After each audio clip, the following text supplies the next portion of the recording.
Esta vez sí, menudo gran premio, menuda carrera que tuvimos el domingo y por supuesto vamos a analizar los puntos más importantes, o al menos lo que yo considero clave para entender esta Fórmula 1 actual que tenemos. Vamos a analizar tema estratégico, vamos a ver todo esto de los Haas, ¿no? Esas primeras vueltas, cómo les funcionó, cómo les fue dejando de funcionar el salir con neumáticos de lluvia extrema, y también vamos a hablar de los principales equipos, ¿no? Dónde está cada uno, cuál era el ritmo real y todo esto, porque con tanto safety car, tanta lluvia que iba y venía, sí que hay algunas cosas que pueden parecer un poquito extrañas. Entonces, como siempre, tenemos aquí el resumen de lo que fue la carrera. Ya sabéis que esto os lo dejo en la descripción del vídeo por si le queréis echar vosotros un vistazo. Y esto es solo cambio de posición, nada que ver con el Gran Premio de Mónaco, es desde luego. Pero claro, son circuitos que no tienen nada que ver, encima tuvimos lluvia. En fin, una carrera que sobra decir que fue muy diferente. Estos fueron todos los cambios de posición. Es verdad que hubo bastante más por la zona de abajo, como suele ser, pero también bastantes por la zona de arriba. Cambios de posición, un McLaren que en este caso era Norris, que se iba como intercalando mucho con otros pilotos. Teníamos aquí, por ejemplo, a Piastri que también. Entonces, bueno, una carrera bastante entretenida. Y a nivel estratégico, como veis, pues todo el mundo empezó con el neumático intermedio. Volvieron a cambiar más o menos en torno a esta vuelta 26-27, aunque no se aprecia del todo bien, volvieron a poner intermedios y luego ya en torno a la vuelta 43 o a partir de la 42-43 es cuando ya pusieron el neumático de seco. Con estas condiciones, ¿quién acertó, quién dejó de acertar y demás? Pues hombre, está claro que los que no pararon al principio fueron los que más ganaron. Por ejemplo, os pongo el caso aquí de Tsunoda. Como veis, aquí tenemos a Tsunoda que empezaba octavo, Ricciardo empezaba quinto. A priori ya pues unas posiciones fantásticas para los de Racing Bull, pero hubo un cambio de guión porque por supuesto aquí vemos a Ricciardo como para, cuando entra a cambiar neumáticos se coloca décimo, luego incluso pierde esa posición con Albon en un adelantamiento espectacular que hizo a los dos pilotos, tanto a Ocon como a Ricciardo, se pone por aquí y Tsunoda se queda aquí arriba, sale por detrás de Ricciardo, su compañero, pero se mantuvo séptimo. Luego aquí sí que tiene pues un pequeño vaivén, por así decirlo, con uno de los Mercedes, que es Hamilton, pero luego se mantiene ahí hasta que, bueno, luego ya llega Stroll, le adelanta, luego tiene pues los problemas que tuvo al final y todo eso. Pero evidentemente, si comparamos las dos estrategias que son a priori iguales, pero saltándonos un pit stop, que son la de Tsunoda y Ricciardo, pues evidentemente está claro que la de Tsunoda era mejor. Esto fue así. Si analizamos los tiempos, nos podemos ir directamente a los Racing Bull para analizarlo bien. A ver si los tenemos por aquí. Perdón, está un poco más hacia arriba. McLaren, Racing Bull. Aquí, como veis, los tiempos iban cayendo constantemente. Y aquí es cuando la gente aprovechó para cambiar ese neumático intermedio, porque como veis los tiempos iban cayendo, pero llega un punto ya que se mantienen, porque ya la pista está seca, es decir, van cayendo los tiempos, cada vez son mejores, porque la pista se va secando. Pero una vez que ya se mantiene seca, los tiempos se mantienen, incluso empiezan a subir ligerísimamente. Ahí sale un safety car, todo el mundo aprovecha para entrar, por eso veis que los tiempos son tan malos por aquí, pero claro, hubo gente que no. Y como veis, realmente los tiempos no son distintos entre los que han parado y los que no han parado. Así que ahí está, una de las claves es que, claro, aunque pares y pierdas menos tiempo por ser en régimen de safety car, algo de tiempo vas a perder y, por supuesto, posiciones. Quien no paró se mantuvo delante, como fue el caso de Tsunoda, y como veis, pues luego los tiempos tampoco cambian mucho. ¿Cuándo paró? Pues cuando ya tocaba, ahora sí, poner el neumático de seco. Así que, como se supone que iba a haber una lluvia bastante fuerte en estas vueltas, pero luego no fue tanto así, fue una lluvia muy ligerita, pues ese neumático que estaba tan desgastado que ya los surcos estos que nos ayudan a evacuar agua no son tan importantes porque no ha llovido tanto, pues no perdieron tanto tiempo. Es decir, si tú cambias neumático, pones un neumático intermedio nuevo y cae un chaparrón brutal, le vas a sacar rendimiento porque tienes unos surcos más pronunciados, puedes evacuar más agua, tienes más agarre, pero no fue el caso. Lo que pasó fue que cayeron pues 4 gotas, una lluvia muy ligera, y entonces no se notaba tanto la diferencia entre los neumáticos intermedios nuevos y los viejos, y por eso, si eso te sirve para ganar 5 posiciones y luego apenas pierdes tiempo, pues evidentemente te sale rentable. Luego ya todo el mundo paró, puso el neumático de seco, sí que un poco de cambio estratégico ahí, hubo pilotos que pararon y pilotos que no, porque volvió a salir un safety car, como ya seguramente sabréis. Por ejemplo, Russell puso el neumático duro y luego cambió a medio, Hamilton hizo lo contrario, puso a medio y luego cambió a duro, pero realmente tampoco es que mereciese mucho la pena. En el caso de los Mercedes sí, porque le salió gratis la parada y luego no te ibas a distanciar porque había un safety car que te reagrupaba, entonces en ese caso sí, si te dan a elegir, oye, ¿qué prefieres, un neumático nuevo o uno usado? Pues evidentemente prefieres el nuevo. No lo tengo tan claro en el caso de Hamilton porque pasó de uno medio, que tampoco debería estar muy desgastado, a uno duro.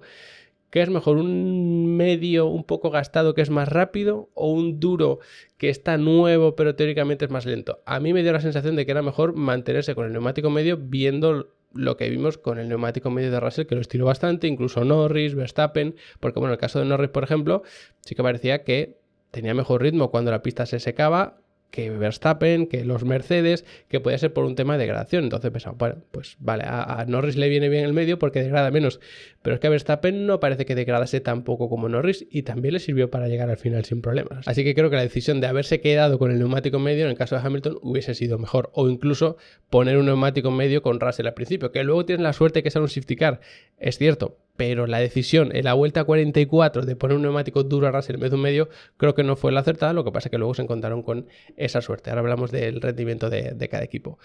Para terminar con el tema estratégico, la cuestión de los Haas, que pusieron el neumático de lluvia extrema, que se estaban comiendo a todo el mundo, adelantaban un montón de coches, y lo vemos rápidamente. Si os fijáis, los tiempos de los Haas, que son los que tenemos por aquí, sí que empezaban siendo más o menos normales, pero en cuestión de 4 o 5 vueltas ya se estancan los tiempos. Los de Magnussen son un poquito mejor que los de Hülkenberg, pero lo que nos interesa es, en este caso, la progresión. Como veis, bajan, pero ya rápidamente se mantienen, mientras que los que llevaban un neumático intermedio no paraban de bajar esos tiempos. Entonces, si lo comparamos con cualquiera de sus rivales directos, vamos a poner por ejemplo aquí a Magnussen, que era el que iba por delante, y lo comparamos por ejemplo con un Albon, como veis en las primeras vueltas estaba sacando una cantidad de tiempo brutal, que depende del tráfico, por supuesto, de la carrera que está haciendo Lotto, de lo que esté gestionando, por supuesto, pero si analizamos lo que podemos analizar aquí, fijaos que Albon estaba en 37.9 y Magnussen en 33.9, es decir, le estaba sacando pues unos 4 segundos por vuelta, es una locura. Si lo comparamos, por ejemplo, con un Russell, que era el que iba primero en ese momento,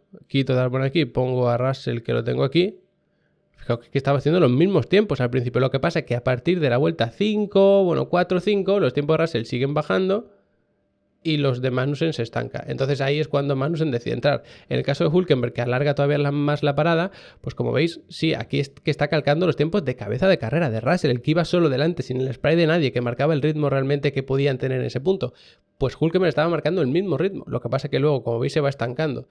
Aquí sí que vemos una especie de escalón, como que se quita de delante a alguien y demás, pero como veis luego se va manteniendo ahí. Y claro, la primera vuelta de estas, después del escalón, vamos a decir, Hülkenberg 34.1, Russell 31.4. Pues este está sacando mucha ventaja, pero es que esto va a más. O sea, fijaos que después de 4 vueltas, Hülkenberg 34.6, que tampoco es que haya empeorado mucho, pero es que Russell ha mejorado mucho, 1.29.7.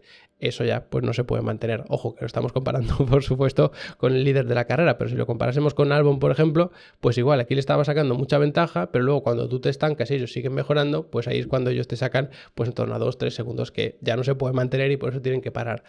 En cualquier caso, yo creo que hicieron bien porque para los aficionados, pues le agradecemos ese espectáculo que dieron en las primeras vueltas, pero además a nivel de equipo yo creo que está bien porque sales bastante más atrás, lo vemos por aquí.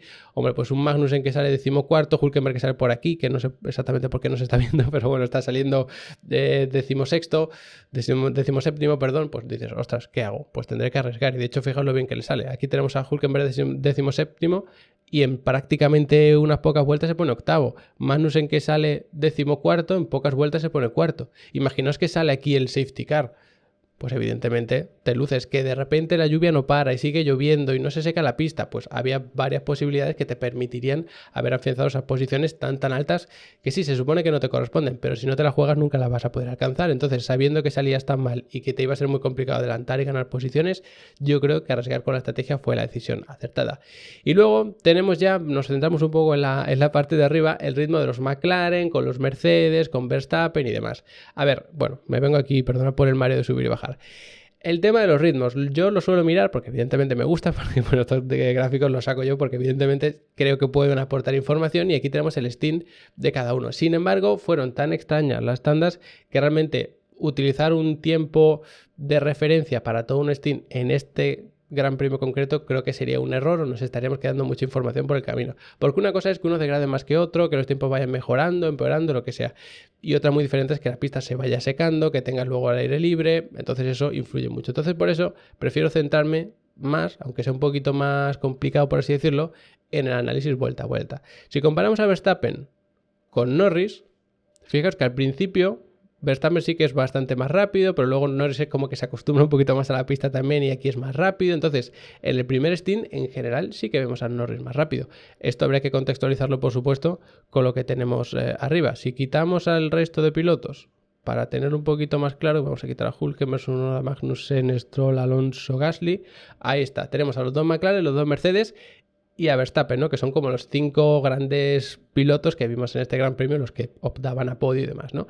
Si os fijáis, aquí Verstappen va recortando, pero llega un punto en el que se queda como atascado detrás de Russell, en torno a la vuelta 17, por ahí. Sin embargo, Norris sigue progresando, tanto que termina adelantando al propio Verstappen. ¿Ves que aquí Verstappen como que se aleja un poco de Russell? Es precisamente porque comete algún error, no recuerdo exactamente en qué punto fue, pero bueno, eso le alejó de Russell y evidentemente ahí pudo aprovechar Norris para pegarse y luego terminar adelantando, que además adelantó bastante rápido a los dos pilotos, tanto a Verstappen como a Russell. En estas vueltas es donde se produce un poco de conflicto, por así decirlo. ¿En qué vueltas tenemos cierta referencia? Pues entre la 9 más o menos y la 14, 15, que es cuando ya Verstappen, digamos que se queda estancado detrás de Russell. Si nos fijamos en esas vueltas, tenemos a Verstappen más o menos por delante de Norris, y digo más o menos porque aquí es claramente por delante, pero justo aquí es cuando ya Norris empieza a apretar. Probablemente le estén diciendo por la radio, oye, que Verstappen se ha quedado atascado detrás de Russell, vamos a apretar. Y a ti ya te dan igual los neumáticos y todo, tú empiezas a apretar para intentar ganar la posición.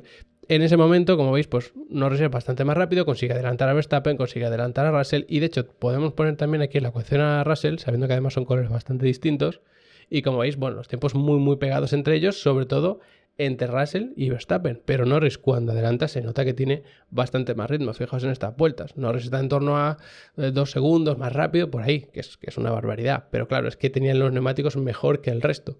Luego aquí es cuando paran y demás, bueno, estos son condiciones ya casi de seco, por eso los tiempos tienden a estancarse, y luego paran con el safety car y todo eso, y por supuesto los tiempos prácticamente calcados entre todos, porque es que estaban atascados uno detrás de otro sin poder adelantar. Y luego ya la parte seca, pues como veis también muy parejos los tiempos.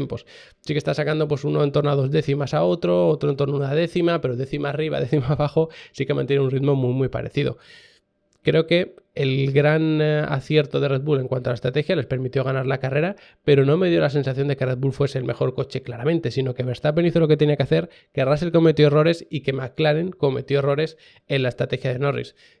Aparte de la mala suerte de un safety car que no cae cuando tú quieres que caiga y demás. Pero no me cabe duda que si Norris, en vez de haber parado aquí, si hubiese mantenido en pista, podría haber mantenido esa primera plaza sin ningún problema, luego no tendría que haberla luchado y hubiese sido su carrera un poquito más tranquila, en el sentido de que no es lo mismo ir conservando neumáticos, manteniendo la distancia con el de atrás, que tener que adelantar, tener que apretar cuando lo necesitas y no tanto cuando tú quieres, ¿no? Espero que se entienda un poco esa reflexión. Pero realmente lo que vemos aquí es que Russell sí, al principio era muy rápido, todos se van alejando, pero cuando se empieza a secar la pista, todos aprietan y le van recortando, incluido el propio Hamilton. Sinceramente, aparte de los errores que comete Russell, me da la sensación de que el mejor coche era el McLaren, luego quizá el Red Bull, pero no lo tengo muy claro, y luego ya el Mercedes, porque si tomamos como referencia aquí los tiempos de Hamilton, como veis también le va recortando bastante. Por supuesto, por ahí teníamos también a un Alonso que estaba molestando bastante a Hamilton y aún así le estaban recortando tiempo a Russell, que estaba pensando pues en defenderse de Verstappen y demás. Es complicado porque no tenemos una referencia clara de Pérez, pero sí que me da la sensación de que si lo hacen todo bien, tanto a nivel de piloto, en el caso de Verstappen, como a nivel de equipo, estrategia y demás, el Red Bull sí que pueden ganar carreras, pero lo tienen que hacer bien e incluso contar con algún pequeño error. Si McLaren no hubiese cometido error y si Russell no hubiese cometido errores, yo creo que a Verstappen se le hubiese escapado la victoria, aunque esto es un decir y nunca podemos saber a ciencia cierta lo que pasaría.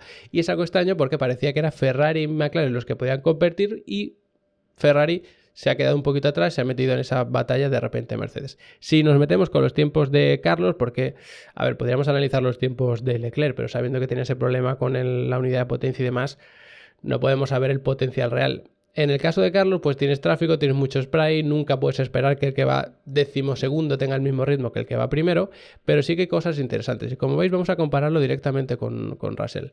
Sí, en la primera vuelta será bastante más rápido, pero luego cuando ya hay peleas en pista y demás, los tiempos son prácticamente calcados, incluso un poquito más rápido Sainz. Como veis aquí, pues es unas 7 décimas, sabiendo que estamos comparando un Russell peleando con Verstappen y Sainz no estaba en ese momento concreto peleando con nadie, pero aún así pues marca un tiempo un poquito mejor. Luego aquí vuelve a ser unos tiempos bastante peores y luego ya es cuando comete el error. Me da la sensación de que en ritmo de seco no iba tan mal el Ferrari, de hecho viendo lo que tenemos aquí, si lo comparamos por ejemplo con Norris, pues sí que se ve que Norris cuando las condiciones ya se están secando son bastante mejores, pero está claro que no encontraban el agarre y da la sensación de que es porque la pista estaba muy fría. En 2 semanas vamos al circuito de Barcelona, Gran Premio de España. No creo que la pista esté tan fría, no sé que llueva otra vez. pero lo normal sería que el Ferrari encontrase un poco el ritmo otra vez. Fijaos que Carlos estuvo mucho tiempo detrás del Williams de Albon, de Tsunoda, Leclerc también estaba por aquí incapaz de adelantar y ya llegó un punto que era incapaz de defenderse cuando la pista se secó.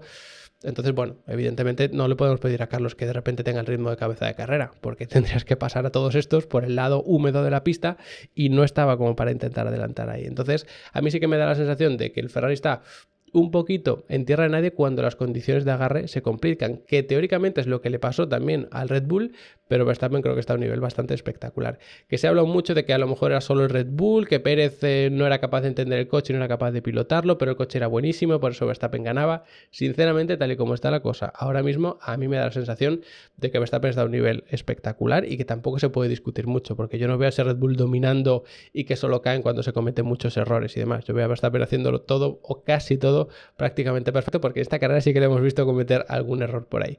Y luego en el caso de Aston Martin, pues estuvo peleándole, como hemos visto, a Hamilton, hasta que por la parada en box Hamilton termina adelantando a Alonso. Vamos a comparar los tiempos de los dos, calcados evidentemente, porque Hamilton estaba atascado tras de Alonso, pero luego sí, cuando Hamilton ya no tiene a Alonso pegado adelante y sin poder adelantarlo, pues veis que Alonso está en 27.8, Hamilton 26.9, luego más o menos por ahí, es decir, en condiciones de pista húmeda, vamos a decir, no encharcada precisamente, Hamilton era incluso en torno a un segundo más rápido que Alonso en algunas vueltas, o incluso más, 1,5, 2 segundos en alguna de ellas.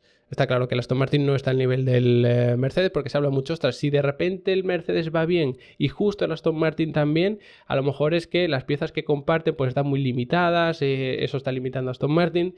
Sí que puede dar esa sensación, pero yo veo que realmente el Aston Martin sigue estando más o menos donde estaba. Insisto, no me parece algo catastrófico, que ya lo he comentado otras veces. A mí me parece que es lo normal y que en 2026... ahí se verá realmente el potencial que tiene Aston Martin a medio o largo plazo. Actualmente creo que ser el quinto equipo es lo que les toca y que no está mal en ese sentido, sino que es algo que se debería ver con una perspectiva de futuro. La cuestión podría ser, ¿quién es el quinto equipo? ¿Sigue siendo Aston Martin o de repente es el Ferrari? Hombre, yo creo que Ferrari realmente sí que es mejor. Los tiempos fueron más malos los de Carlos en este caso, utilizándolo como referencia, pero claro, porque las condiciones eran muy distintas. Si os fijáis en esta vuelta, las primeras de seco, Carlos con el medio, Alonso con el duro, es mucho mejor la de Carlos. Pero claro, es que el tráfico, la gestión no tenía nada que ver. Así que creo que es complicado compararlo. En este Gran Premio concreto sí que veo a Ferrari cuarto y Aston Martin quinto. Lo que pasa es que los pilotos no estaban nada cómodos con el coche y quizá los de Aston Martin un poco más.